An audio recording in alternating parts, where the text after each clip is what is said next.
We want to have a ceremony like this, reflecting on the death of those we've known, those we've loved. Do it also as you reflect on the fact that someday somebody's going to be doing the ceremony for you, if you're lucky. You might just die with nobody doing any ceremonies, nobody thinking about you, nobody's dedicating merit. Listened to a Dhamma talk one time. The monk was talking about how in Hinduism they'll have chants that you say when you go to a funeral to protect yourself from being polluted by the corpse. Whereas in Buddhism we don't have a fear of being polluted by a corpse.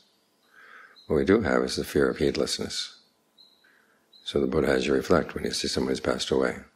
Ayampi, Kayo, Ewang Dhammo, Ewang Pave, Ewang Natito. This body too, my body too, is of such a nature, such a state, as this, that is its unavoidable fate. The question is, when you know that you're going to die, how do you prepare? You practice the Dhamma. That's your preparation. That's when you're meditating right here, right now. The moment of death, your mind is going to be scattered all over the place, desperate to find a new place to go. You can't stay in this body anymore, you're being pushed out, the body seizes up, doesn't work. You're out.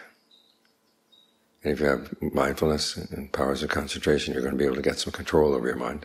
You have discernment, you'll be able to choose what options are best at that point. At that point, all the other knowledge of the world isn't going to help you. These qualities of mind that you build into the mind, those are the things going to help you. So, if you're heedful, you work on these things right now. When the Buddha talks about the importance of focusing on the present moment, it's never to say that this is the only moment there is, or to say that this is a wonderful moment. It's because there are qualities that need to be developed in the mind. You have to prepare for the future. And when you do that, well, the best thing to do is do it right now, because you don't know how much more time you have. This is what it means to be heedful. You see that the mind has these tendencies to go flowing out.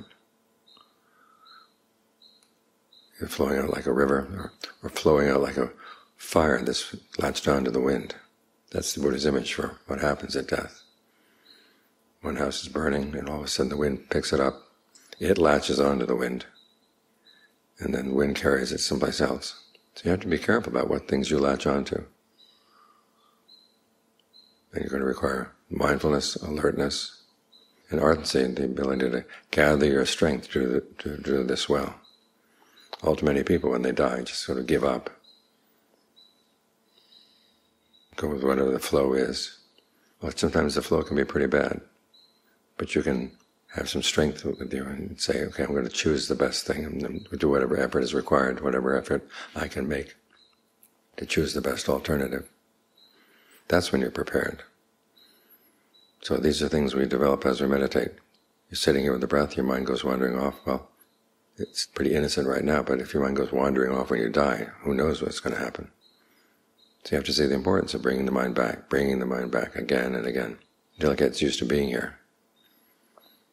And your mindfulness gets stronger, your alertness gets stronger, your ardency gets stronger. That's how you prepare. That's how you're heedful. Right here, right now.